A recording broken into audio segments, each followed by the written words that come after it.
Novelty is a sexual kick. It has to stay novel. Have you ever really met a guy who is proud of that? It's now possible for a young man to look at more beautiful nude women in one day than any man has ever seen prior to 10 years ago, 20 years ago, than any man in history had ever seen. That's not nothing. Every single one of your ancestors has stayed alive for 3.5 billion years. What makes you so sure you're built for safety? You want someone honest. That's really, really important. Someone who will do her best to tell you the truth. And my wife swore she'd do that before we got married, and she has. Probably better than I have. And so that's a rock, man, at the bottom of things. You can't underplay the role of sexual attraction. And that's a mysterious thing. That's crucial as far as I'm concerned. I think it's reasonable to assume that there's a novelty edge in pornography, like there is in so many quasi-addictive phenomena. And so it has to become, because novelty is a sexual kick, it has to stay novel, and that means that over time it's going to become more extreme. So that's not good. How do you resensitize yourself in some sense? Well, you stop. You stop. And then hopefully you recover. And then you deprive yourself of that outlet, let's say. And you might say, is that absolutely necessary? And maybe there's nothing wrong with pornography. I don't know. Have you ever really met a guy who is proud of that? That makes him feel like, I'm the guy, I'm watching pornography and getting off. I don't believe anyone feels that. And to me, maybe I'm wrong. That's an indication that it's cheap, it's easy. And, I say that knowing that I believe the research evidence shows that if you introduce pornography into a community, that rates of sexual crime committed by men upon women actually decline. So there is some utility in the outlet. But, that's a unidimensional analysis and doesn't take into account all the other effects of pornography. And I think that those are real. It makes sense that they're real because it's super satiation. And it's a non-trivial technological problem. It's now possible for a young man to look at more beautiful nude women in one day than any man has ever seen prior to 10 years ago, 20 years ago, than any man in history had ever seen. That's not nothing. That's something. And to think that doesn't do anything to you, it's like, no, that's likely does something to you. So don't substitute the false for the real. And don't underestimate the utility of deprivation. What do we need to drive us forward to have the adventure of our life? Some deprivation, that's for sure. That heightens desire and drive. And maybe you need that. You're afraid to approach a woman. Well, you remove part of your drive with pornography. And so now you don't have that sexual urge to overcome that anxiety. And so you stay timid for your entire life. Maybe not, but maybe. How can you adapt to reality when you falsify it? You can't just lie to other people because what you say becomes you, especially if you practice it, because we build ourselves out of words. And that can be lies in action too. Don't say things you know to be false. That's a good start. And it allies yourself with the truth. And how can that be a bad idea? Imagine that what is true reflects reality, which is sort of the definition of true. I swear this is true.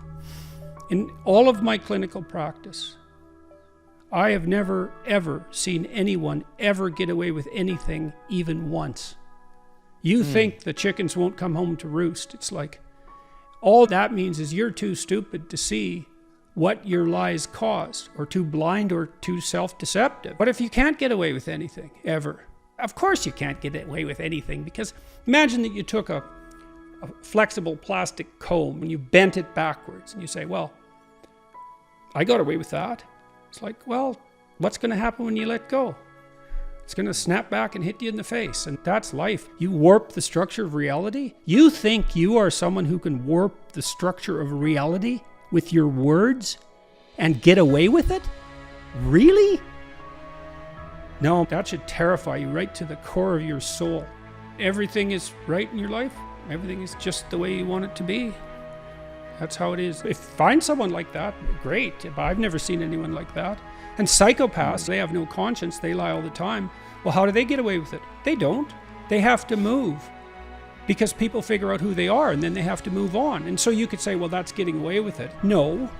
Long-term relationships, no love, no trust, no brotherly affection, no friends, and generally no financial success, not in the real sense.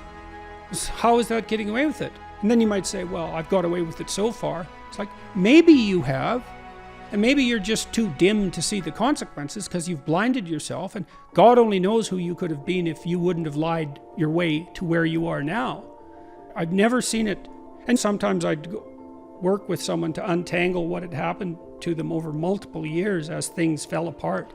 And we'd find all sorts of lies. Not always ones they told, but sometimes lies their parents told them, for example, that deep, dark, terrible things, messing things up in an unbelievably catastrophic and tragic way. Now, it was absolutely terrifying. But I can't see how it just doesn't make sense. It's like, how could you possibly defend the idea that you could warp the structure of reality and get away with it? Like I said, who do you think you are? Reality is, you don't mess with it. Like, it kills you. And it'll torture you quite a lot before doing that if you're particularly unlucky. So beware. They say the fear of God is the beginning of wisdom. That's that judgmental God. You violate your conscience, you will pay. That's hell. They get weaker as you become what you practice. And if you withdraw and lie, you become a lying coward. That's what happens. You don't have to practice that much before that's the case. Part of it is also realizing, really understanding in some way that there's no escape. There's no safe path. There's a noble path. There's an honorable path. There's no safe path. And possibly you wouldn't want that anyways because, well, who are you exactly? Look at you. Every single one of your ancestors has stayed alive for 3.5 billion years. What makes you so sure you're built for safety? What makes you so sure that that's what we should strive for? And then if you want adventure, I'll tell you what an adventure is. You tell the truth as nearly as you can and you'll have the adventure of your life.